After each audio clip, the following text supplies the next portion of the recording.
Hello, and welcome back. Last time, we talked about Tales from the Crypt. We looked at 5 creepy, but realistic, episodes from the classic 90s horror TV show. In the comments of that video, a bunch of you shared your favorite episodes over the years. And, of course, how this show was a big part of your childhood. I'm glad to know I wasn't the only kid watching this show when I definitely shouldn't have been. These episodes aren't in any particular order, but I did save my personal favorite for last. So, with all that being said, let's dive into the best Tales from the Crypt episodes, as chosen by you. Tales from the Crypt. Our first episode is titled Dig That Cat, He's Real Gone, also commonly called 9 Lives. Our story opens on a busy night at the Big Top Carnival. The local barker leads a crowd of patrons into a show featuring the tragedy of death and the miracle of resurrection. Inside, the undying daredevil prepares to perform his greatest stunt yet, being buried alive for 12 straight hours, only to come back to life. He waves goodbye to the crowd, locks himself in a coffin, and lights a candle. Talking to himself, and in turn to us, he explains his supernatural ability. He confidently recalls how he got to this point. I'll be dead. Just like all those bastards want me to be. But I won't stay that way. I remember the day it all began. Many years before, Ulrich was living on the streets when he was approached by Dr. Emil Manfred, who offered him a way to make a lot of money by agreeing to a very unique procedure. Richer than you ever thought possible. Richer than you ever dreamed of. This money, my life savings, will be yours. If you consent to a small experiment. Ulrich went with the doctor to his lab, where Dr. Manfred explained how his research on CAT scans led him to believe felines have special glands in their brains that give them 9 lives. This isn't just an old wives' tale. Dr. Manfred demonstrated how he saw a cat resurrect itself over and over, until the 9th time, when it stayed dead for good. He convinced Ulrich to be the first human test subject for a gland transplant. With a sly grin, Ulrich guessed this would mean he'd have 9 lives too. Later, Ulrich woke up in a daze, clearly in pain. To test if the experiment worked, Dr. Manfred shot him in the head. How do I know I've got 9 lives? They sought to kill you.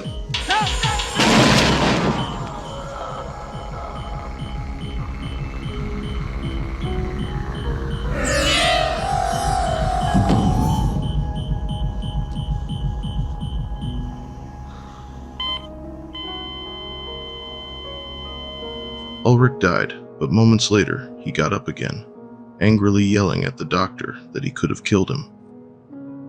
Dr. Manfred explained he did kill him. Welcome back to life, my friend. You bastard! You tried to kill me! I didn't try to kill you. I did kill you. Deadlier than calcius nuts. And you still died 8 more times. Alright. If that's true, when do I get my money? But that Ulrich could now resurrect himself. His theory had proven true. As promised, Manfred handed over his life savings, giving Ulrich the option to either walk away or join him on a venture that could make them even more money.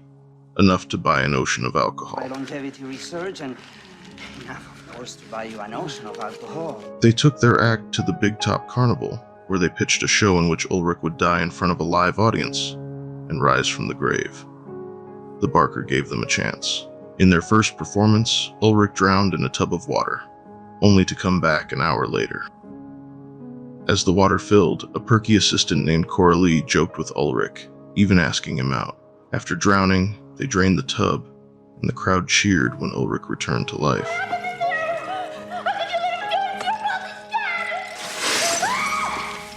The act became a hit, and he began a relationship with Coralie. Ulrich performs his next stunt, a live hanging, before a sold-out crowd. He hangs himself but returns to life while still dangling, to roaring applause.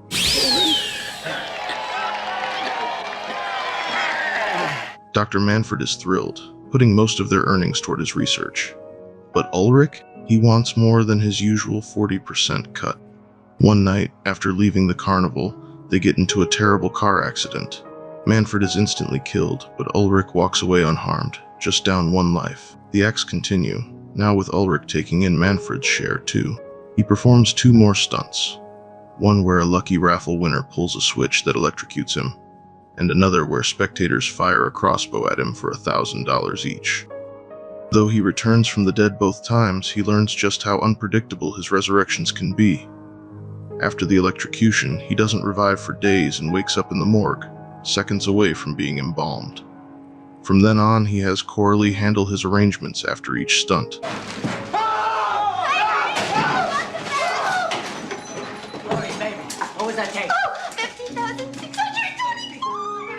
As the carnival grows rich, Ulrich and Coralie plan a vacation. But greed gets the best of her, and she fatally stabs him, running off with all their money before he resurrects once more. Stay here! Stay here! Left broke and down to 2 lives, Ulrich decides to do one last show, demanding all the profits. The barker is furious, but Ulrich argues that the carnival's success relies on him, hinting that he could pull a no-show if they don't agree. The barker relents. For his final stunt, Ulrich prepares to be buried alive, just like in the opening scene. Laughing at his successes, he suddenly makes a horrific realization. But what the hey? I'm already set for life. And all because of that poor little kitty. Poor dead little kitty. Too bad he had to die. Wait a minute. The cat had to die to give him its gland, meaning he only ever had 8 lives. And this is his last. He panics, begging to be let out, but the gravediggers above just hear muffled groans and mistake them for a cat. Somebody wait! I don't have 9 lives! Ulrich dies in the coffin as a stray cat curls up on his grave. Fans love this iconic episode for its darkly funny yet chilling twist, showing how greed can twist a miraculous gift into a curse. The episode captivates with its grim irony, where Ulrich's obsession with profit leads him to a trap of his own making. Joe Pantoliano's unforgettable performance and the poetic justice of the ending make this episode a true standout. Hope you enjoyed our little bedtime story, kids. Alas, poor Ulrich. In our next tale, titled Werewolf Concerto, the story begins in a remote, upscale hotel, where a grisly attack on a guest has left everyone on edge. The hotel manager Antoine tries to calm the frightened guests, but rumors are already swirling. People are saying a werewolf is on the loose and could be hiding among them. Tension builds as new guests arrive, including a pianist named Lokai. His arrogant and eccentric personality sets him apart from the others. And then there's a mysterious woman named Janice, who keeps to herself, quietly observing everyone. Lokai wastes no time bragging about his supposed expertise in hunting werewolves, revealing that he's been hired to identify and kill the creature, who, he insists, is lurking somewhere in the hotel. Lokai begins his investigation with a direct, even aggressive approach, confronting the guests and inspecting every inch of the premises. Before long, his suspicions fall on Janice. Her calm, aloof demeanor makes her stand out amongst the frightened guests. But Janice doesn't try to explain herself. She observes Lokai's efforts with a wary, almost calculating eye. As Lokai's confidence grows, so does the tension between them. He soon announces that he's set a trap, certain that he'll finally expose the werewolf that night. As darkness falls, everyone waits with bated breath for the creature to make its appearance. Then, in a surprising twist, Janice reveals to Lokai that she's also a hunter, here to track down the werewolf herself. She turns the tables, accusing Lokai of being the creature they are all afraid of. Lokai responds by transforming, revealing his true form, a werewolf. In a dramatic showdown, Janice outmaneuvers him.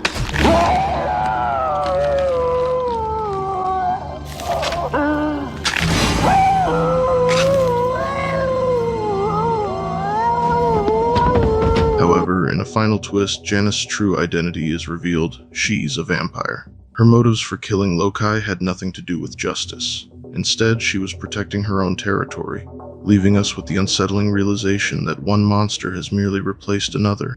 The Crypt Keeper wraps up the story with his usual macabre humor, reminding viewers that In this world, even supernatural hunters have their own dark, selfish agendas. Poor Lokai. Thought he was starring in La Boheme. Turned out he was second lead in Romeo and Juliet. This next one was so messed up, I'd nearly forgotten about it. A disturbing episode called Loved to Death. Edward, an aspiring screenwriter, moves into an apartment in Hollywood where he meets Miranda, an aspiring actress. From the moment he sees her, he's infatuated. But she barely notices him and shows even less interest. Miranda agrees to a date with him one day, only to keep Edward waiting for 5 hours before returning home with another man, completely forgetting about him. The landlord notices all of this through the building's cameras. One day, while visiting Miranda, Edward's fantasies get the best of him, and he crosses the line by groping her. Furious, she immediately throws him out of her apartment. Not long after, Edward goes to pay his rent and slips an envelope under the landlord's door, but it mysteriously swings open, almost inviting him in. Inside, he finds a wall full of photographs of women. The landlord, noticing Edward's frustration, reminds him of the 5-hour wait and asks if he truly loves Miranda. When Edward says yes, the landlord offers him a love potion, warning that its effects are permanent. The next day, Edward goes to make amends with Miranda, who only lets him in to tell him the only way he can earn her forgiveness is by moving out. Desperate, Edward slips the love potion into her drink. She drinks it, though it doesn't seem to take effect right away. She actually calls 911 to have him escorted out, until suddenly the potion kicks in.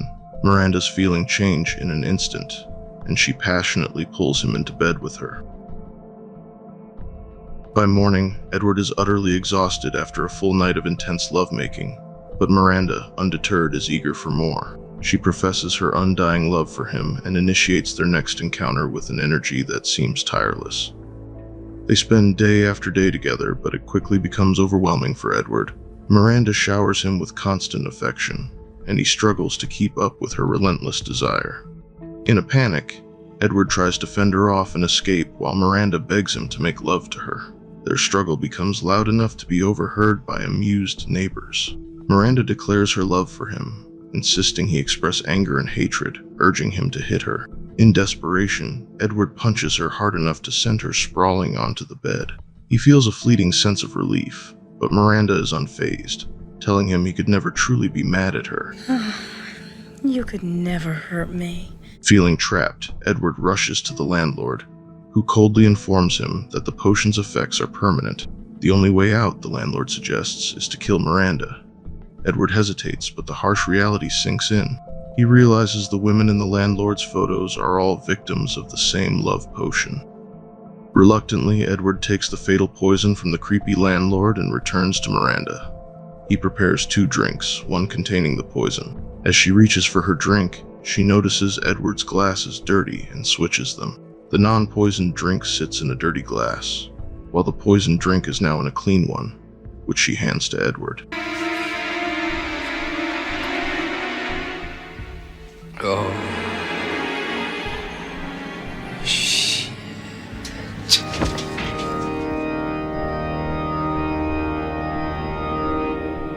Edward wakes up in the afterlife, dressed in white and surrounded by others who have passed on. Initially, he believes he is in a good place until he hears Miranda's voice calling for him.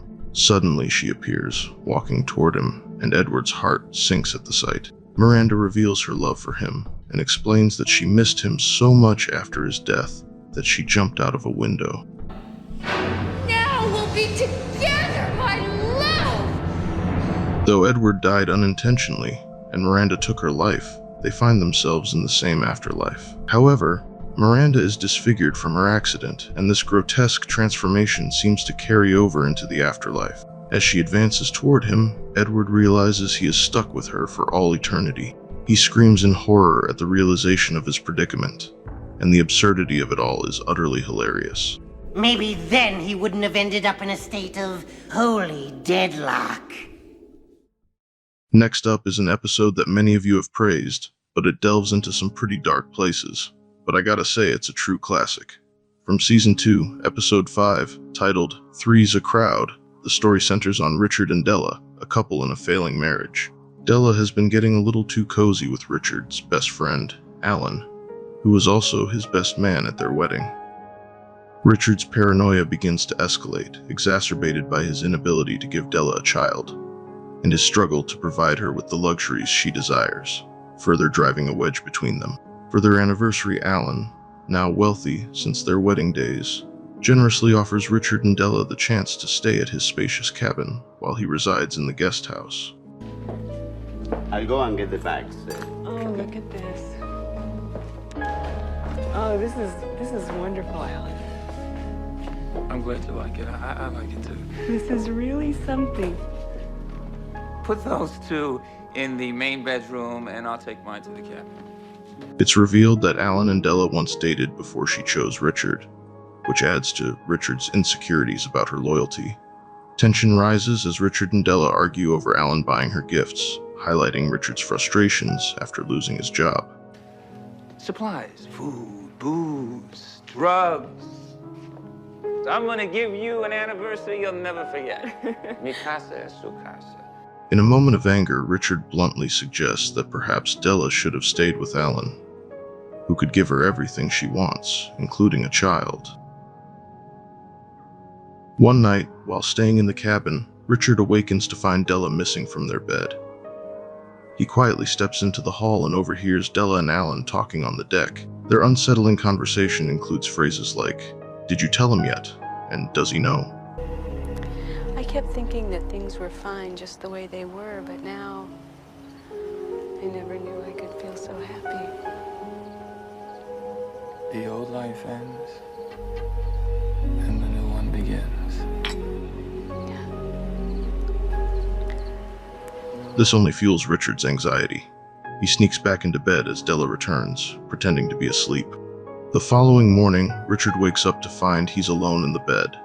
Shortly after, he learns that Della and Alan have gone shopping together in town.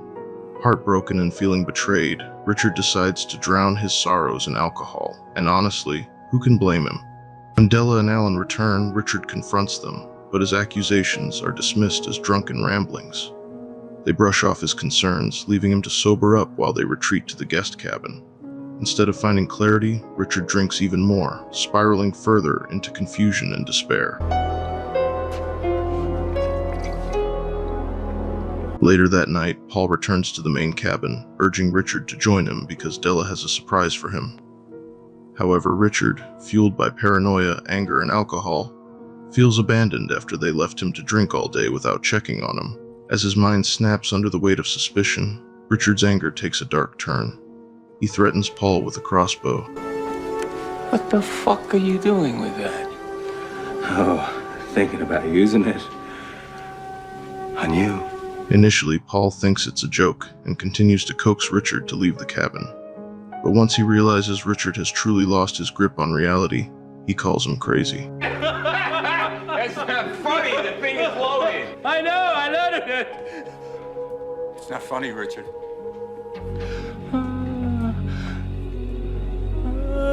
You're crazy. You're out of your fucking mind. And your dead friend.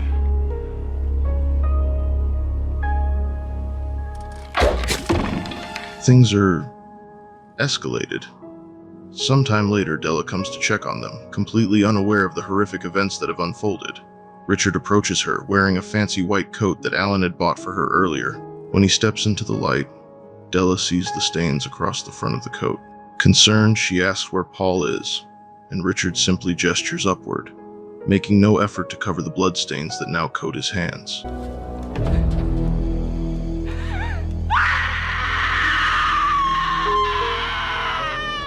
Happy anniversary, baby.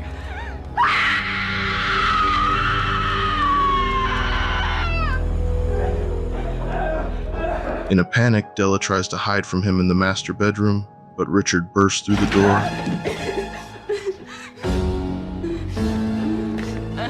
Get your present, baby. Despite his aggression, Della manages to escape through the window. She lands painfully on the ground below. Della survives the fall, but that is short-lived. Afterward, Richard decides to see what surprise Della and Paul had planned for him. He drags her lifeless body by the wire to the guest cabin, only to stumble into a surprise party meant to announce that Della was pregnant and that he was finally going to be a father. The gathered guests are horrified.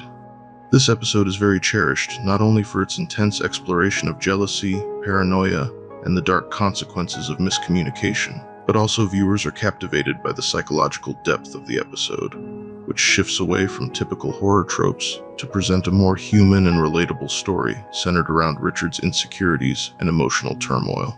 The shocking twist at the end, where he uncovers the truth behind his violent actions, resonates powerfully, leaving a lasting impression. And lastly, my favorite episode that premiered on Halloween night in 1994, from Season 6, Episode 2, titled Only Skin Deep. The story opens at a Halloween party where an abusive man named Carl shows up despite knowing he wasn't invited. His friend Bob, portrayed by Stephen Liska, asks him to leave, warning that he could get in trouble with his wife. Carl refuses, promising to leave after taking just one drink. Bob's wife is friends with Carl's ex-girlfriend and has assured her that Carl would not be attending the party. When Carl's ex-girlfriend spots him, she confronts him, igniting a fight. Carl, displaying his violent nature, claims that he should have given her what she deserved and killed her. I've done that. I'd have killed you. Bob tries to intervene but feels too intimidated by Carl to take any action. Angry and agitated, Carl storms into the kitchen and destroys a pumpkin. It's then that he notices a masked woman in a provocative black costume, played by Sherry Rose, sitting alone and quietly eating. The woman remarks on Carl's temper, to which he attempts to justify his actions by saying that certain wrongs deserve certain justifiable actions. Surprisingly, she agrees with him. Certain wrongs deserve certain justifiable actions. I don't disagree. Curious about her costume, Carl asks what she is disguised as, and she reveals that she is a body bag, a synthetic shield with a corpse inside, as per the invitation's instructions to come as you are. The woman then unfastens her dress, exposing herself to Carl, but quickly zips it up again, stating that she needs to leave before she... You look pretty lively to me. Yeah, well, don't we all? I gotta hit the road before I lose what little mind I have left. The creeps will be coming back in here any minute, and I'm so weary of being hit on. She expresses her disdain for how men hit on her, but let him accompany her home. When Carl asks for her name, she playfully responds by asking what he wants her name to be. Always liked Molly. What a coincidence. As Carl and Molly arrive at a decrepit building, Molly immediately removes her dress and gloves, claiming they made her too hot. They agree to keep their masks on and not reveal any personal information. What follows is a passionate one-night stand where Molly teaches Carl to channel his anger through intimacy. Take it out on my flesh, like you want to.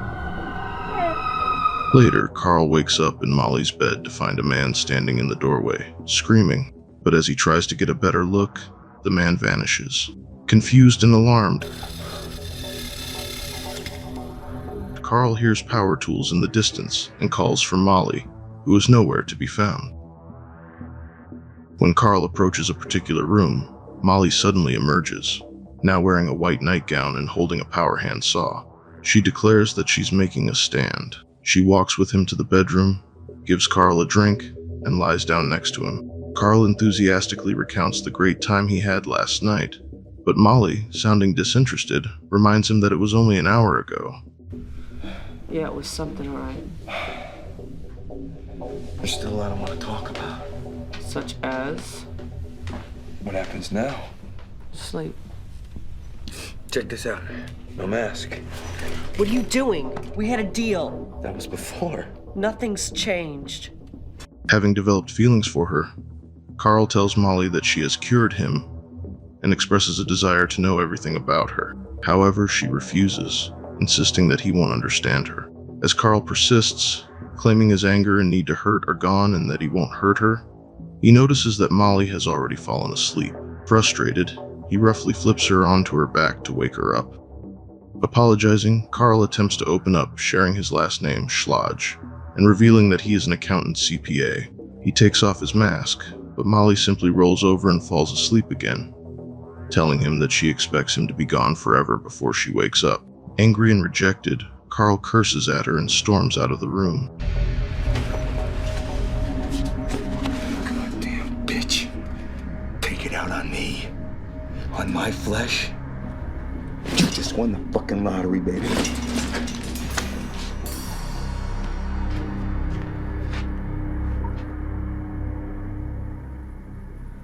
Desperate for answers, Carl searches through Molly's medicine cabinet, her purse, and her mail, but finds nothing of significance. Her mail only addressed to resident or occupant.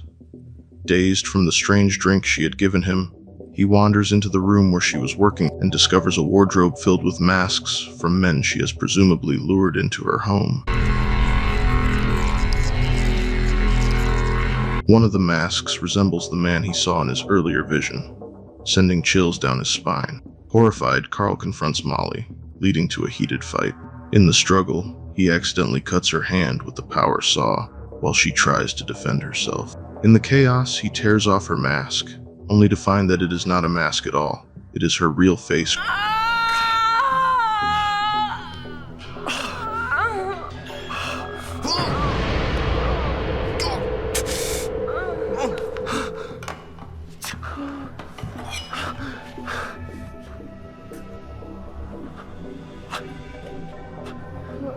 It was never a mask, Carl. It's the way I was born. Hair of the dog, and a little something extra. I swear, you must have the slowest metabolism in the whole goddamn world.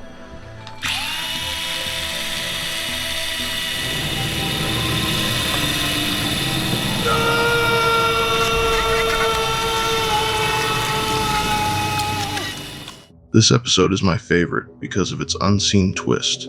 The revelation that Molly wasn't wearing a mask reshapes the entire story, showing her true nature as a serial killer. The concept of her collecting faces adds a chilling layer to the narrative. There are many episodes that could be expanded into full movies, and I would love to see this episode given that treatment.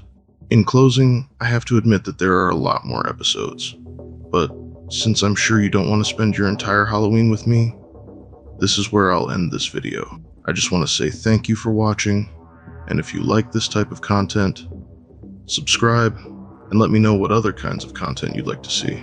With that being said, I wish you all a very happy Halloween. Oh, and one more thing. Your parents, they lied to you. Monsters do exist. The problem is they look just like everybody else, maybe even dressed as that trick-or-treater about to knock on your door.